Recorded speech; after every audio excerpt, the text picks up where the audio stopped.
राधा रानी की मृत्यु कैसे हुई थी? श्री कृष्ण ने क्यों तोड़ दी थी बांसुरी? जब भगवान विष्णु ने कंस के वध के लिए श्री कृष्ण का अवतार लिया, तब उसी दौरान उनके प्रेम के रूप में राधा रानी का जन्म वृंदावन में हुआ। राधा जी के माता पिता का नाम वृषभानु और कीर्ति था।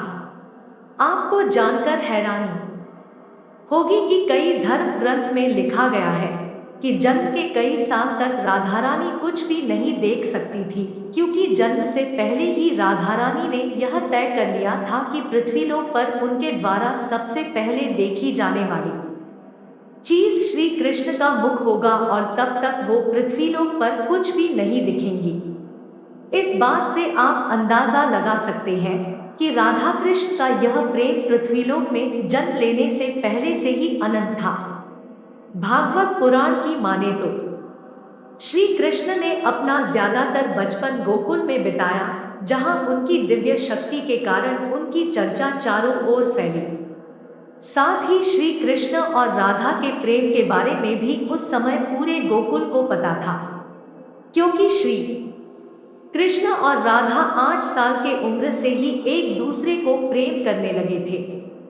जहां हमेशा गोपियां श्री कृष्ण की बांसुरी की धुन पर नृत्य करती थी, वहीं राधा श्री कृष्ण की बांसुरी में खोई हुई उनके पास बैठ जाती थी। राधा और बांसुरी का जुड़ाव ऐसा था कि जब भी श्री कृष्ण बांसुरी बजाते, राधा को मानो ये पता चल जाता था कि श्री कृष्ण उन्हें बुला रहे हैं। जिसके बाद श्री कृष्ण और राधा घंटों तक यमुना नदी के किनारे बांसुरी की धुन में मगन रहते। कई बार तो गोपियां भी इनके इस तरह के प्रेम को देखकर जलते थे। जब श्री कृष्ण बड़े हुए, तब उनके आसपास के लोगों की जिंदगी काफी तेजी से बदली, खासकर राधा और श्री कृष्ण की, क्योंकि अब वो समय आ चुका था जिसके कारण श्री कृष्ण ने पृथ्वीलोक पर जन्म लिया था। इसलिए अपने मामा कंस के बुलाव पर श्री कृष्ण को वृंदावन छोड़कर मथुरा जाना पड़ा। मथुरा जाने से पहले ही श्री कृष्ण ने आखिरी बार राधा जी से भेंट की थी और श्री कृष्ण और राधा इस समय काफी उदास थे। राधा ये बात जानती थी कि श्री कृष्ण के मथुरा जाने के बाद श्री कृष्ण का वृंदावन वापस आना बहुत मुश्किल होगा, जिसके बाद राधा रानी शायद श्री कृष्ण से दोबारा नहीं मिल पाएंगे। इसलिए काफी समय तक इन दोनों के बीच खामोशी रही और अंत में राधा ने श्री कृष्ण से 2 वचन लिए, जिसमें पहला वचन था कि राधा के दिल में हमेशा श्री कृष्ण का ही वास रहेगा, और दूसरे वचन में राधा ने श्री कृष्ण से कहा कि मेरे अंत के समय मुझे आप दर्शन देंगे। श्री कृष्ण राधा के दुखों को समझते थे और वो यह भी जानते थे कि राधा शायद उनके वियोग को सहन नहीं कर पाएगी। इसलिए श्री कृष्ण ने राधा से एक वचन लिया कि मेरे जाने के बाद राधा तुम मेरे वियोग में कभी आंसू नहीं बहाओगी। जिसके बाद श्री कृष्ण अपने भाई बलराम के साथ मथुरा पहुंचते हैं और अपने कर्मों के अनुसार अपने मामा कंस का वध करके मथुरा के जेल से अपने माता पिता देवकी और वसुदेव को मुक्त कराते हैं। श्री कृष्ण द्वारा कंस का वध करने के बाद मथुरा की प्रजा में बड़ी खुशियां मनाई जाती हैं, पर कंस की मृत्यु का समाचार जब उसके ससुर मगधराज जरासंध को मिला तो वह आग बबूला हो गया। अपनी विशाल सेना लेकर वह विध्वंसों पर आक्रमण करने चल पड़ा। श्री कृष्ण को जब पता चला कि जरासंध मथुरा पर आक्रमण करने आ रहा है, तो उन्होंने अपने भाई बलराम के साथ एक सेना तैयार की और जरासंध को युद्ध में बुरी तरह हरा दिया। लेकिन अब मथुरा पर काफी आक्रमण होने लगे थे, इसलिए श्री कृष्ण ने यादवों की रक्षा के लिए समुद्र के किनारे एक राज्य का निर्माण कराया, जिसके चारों ओर एक बहुत बड़ी दीवार थी, जिसमें बहुत से दरवाजे थे, और आगे इसी राज्य को द्वारका का नाम दिया गया। श्री कृष्ण ने द्वारका पर करीब 36 साल तक शासन किया, इसलिए श्री कृष्ण को द्वारकाधीश भी कहा जाता है। द्वारका में रहकर श्री कृष्ण ने रुक्मिणी और सत्यभामा से भी विवाह किया था। श्री कृष्ण रुक्मिणी से काफी प्रेम करते थे। रुक्मिणी भी श्री कृष्ण को अपना आराध्य मानती थी।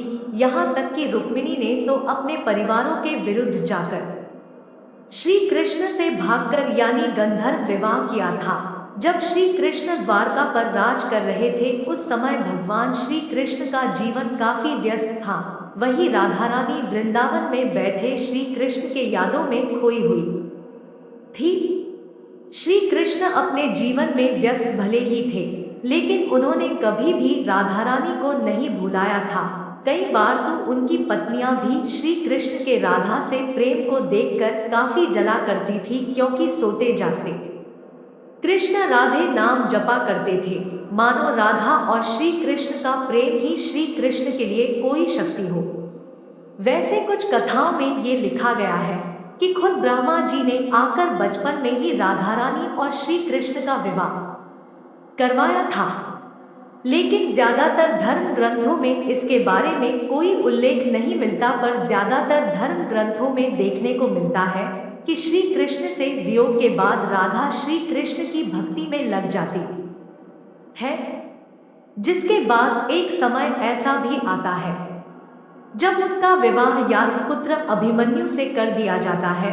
और यादव पुत्र अभिमन्यु को श्राप मिला था कि वो कभी भी राधा रानी को छू नहीं सकता, अगर उसने ऐसा किया या कोशिश की तो वह भस्म हो जाएगा।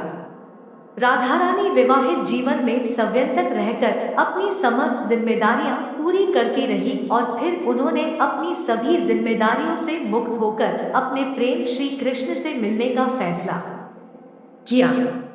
पुराणों में राधा की मृत्यु का उल्लेख नारद पुराण में मिलता है, जहां लिखा गया है कि जब राधा रानी श्री कृष्ण से मिलने द्वारका पहुंची तो यहाँ दोनों काफी समय तक साथ रहे, पर एक साथ एक महल में रहने के बावजूद श्री कृष्ण अपने कार्यों में काफी व्यस्त रहते थे।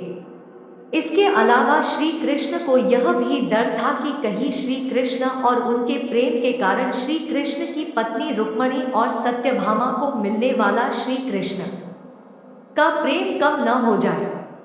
इसलिए राधा रानी ने श्री कृष्ण को बिना बताए द्वारका छोड़ दिया और वापस वृंदावन चली गई। लेकिन अब राधा रानी का अंतिम समय आ चुका था, जिसके बाद राधा रानी ने अपने अंतिम समय में श्री कृष्ण को उनकी वचन की याद दिलाई कि कैसे श्री कृष्ण ने मथुरा जाते समय राधा रानी को उनके अंतिम समय में पास रहने का वचन दिया था।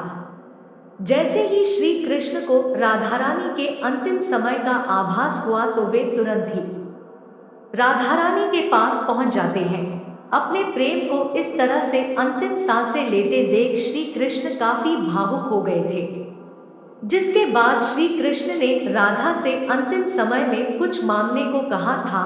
राधा रानी ने पहले तो श्री कृष्ण से कुछ नहीं मांगा, लेकिन जब श्री कृष्ण ने जोर दिया तो राधा ने कहा कि मेरी बस एक ही इच्छा है कि मुझे मेरे अंतिम समय में आपके साथ वैसे ही पल बिताने हैं जैसे हम वृंदावन में एक ही साथ बांसुरी की धुन में समय बिताते थे। राधा रानी के ऐसे वचन सुनकर श्री कृष्ण ने अपनी बांसुरी उठाई और मधुर आवाज में उसे बजाना आरंभ कर दिया। बांसुरी बजने के दौरान श्री कृष्ण और राधा लगातार एक दूसरे को देख रहे थे और दोनों की आंखों में एक दूसरे के प्रेम के कारण आंसू थे। इसी तरह वृंदावन के पुराने यादों में और श्री कृष्ण की बाहों में राधा जी ने अपनी अंतिम सांसें ली। राधा जी की सांसें थम जाने पर श्री कृष्ण की बांसुरी की आवाज भी थम गई और श्री कृष्ण को राधा जी के मृत्यु से इतना दुख पहुंचा कि उन्होंने उस समय अपनी सबसे प्रिय बांसुरी को ही 2 टुकड़ों में तोड़ दिया। और इसी तरह एक ही दिन श्री कृष्ण ने अपनी 2 सबसे प्रिय चीजें खो दी, जिसमें सबसे पहला उनका प्रेम और दूसरी उनकी बांसुरी थी।